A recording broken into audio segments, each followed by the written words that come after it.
I'm gonna talk about stiffener columns and lintel beams for today. So these are I call it semi-structural members that don't really carry the whole building load, but just the walls. So let me start with this one. So this one is what we call lintel beam. It's normally placed above three openings, such as this and this window and the door behind it, this one.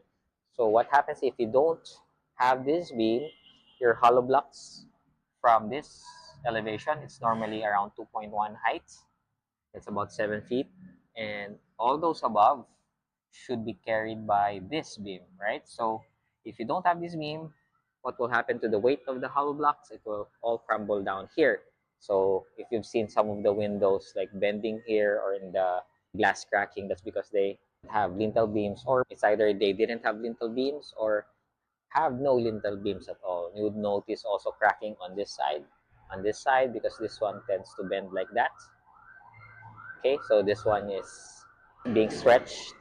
This will have a tensile effect here, and of course hollow blocks are not designed for tensile strength. It has some compressive strength, like this one. I think we're using 300 or 350 psi blocks, but it's not enough to carry all these. It can carry itself, but it cannot carry when it's not resting on the slab or on the floor on this line here, over here. There. So same with the door. If you don't have this one, you'll have problems with your door jamb. It might sag like that, and you'll have problems opening your doors. And in some cases, when this one sags enough, too much, you cannot close the door because the jamb will hit the door. So normally we have this limit, right? So most designers, or I would design the maximum height for CHB actually up to 3 meters if there's no hole like this, or we call them fenestrations or openings. So if your CHB is from here to here, 3 meters, that's okay. You don't need lintel beams. But if you have high ceilings like 4 or 5 meters, then you need at least on the 3-meter mark your lintel beams. And we also have those for, let me find here, a long classroom. We also have those for, okay. So next, we're going to talk about the stiffener columns.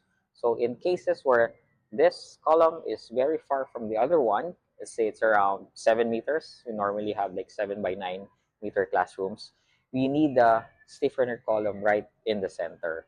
So it depends on your PSI, it depends on your CHB structural, it depends on the strength of your hollow blocks and your spans. Normally it's around 4 meters, sometimes 4.5.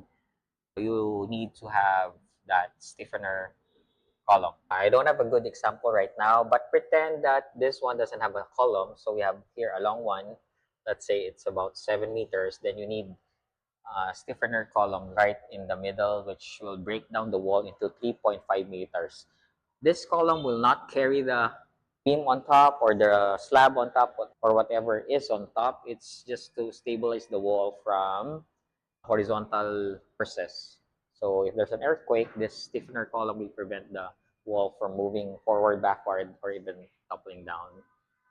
Normally, we have a maximum length of 4 meters. Sometimes we stretch it to about 4.5 meters. So in the classroom side of 9 meters, again, it depends on your PSI. If you're using low quality hollow blocks, then you have to put every 3 meters. But when I say low quality, like 300 or 280, something like that, but not 150 or below. And for the good hollow blocks, we can make it at a maximum of 4.5. Actually, it's not 4.5. It's if it's 9, you have columns from end to end. Deduct the column. Let's say just have 0.25 each. We'll have 7 meters left divided by 2. That's just 3.5 less the thickness of the stiffener. So 3.5 meters is an acceptable distance between stiffener columns. That's it for our topic for today. Kindly remind me to look at camera and at the screen. All right, this is a no hard hat, no sunglasses day.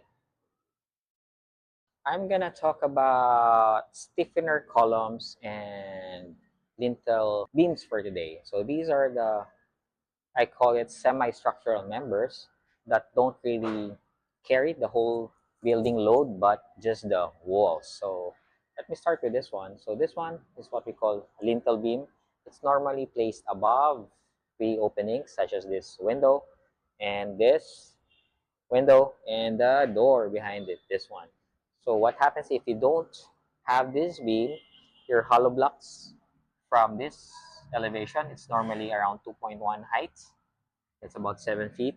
And all those above should be carried by this beam, right? So if you don't have this beam, what will happen to the weight of the hollow blocks? It will all crumble down here. So if you've seen some of the windows like bending here or in the glass cracking, that's because they have lintel beams, or it's either they didn't have lintel beams or have no lintel beams at all. You would notice also cracking on this side, because this one tends to bend like that.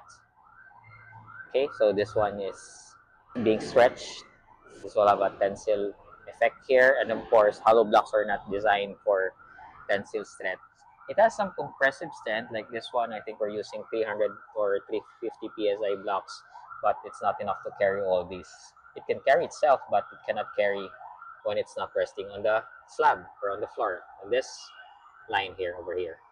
There. So same with the door. If you don't have this one, you'll have problems with your door jamb. It might sag like that, and you'll have problems opening your doors. And in some cases, when this one sags enough, too much, you cannot close the door because the jamb will hit the door. So normally we have this limit, right? So most designers, or I would design the maximum height for CHB actually up to 3 meters if there's no hole like this, or we call them fenestrations or openings.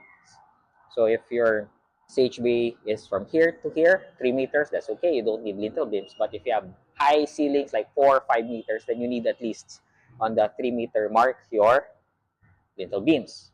And we also have those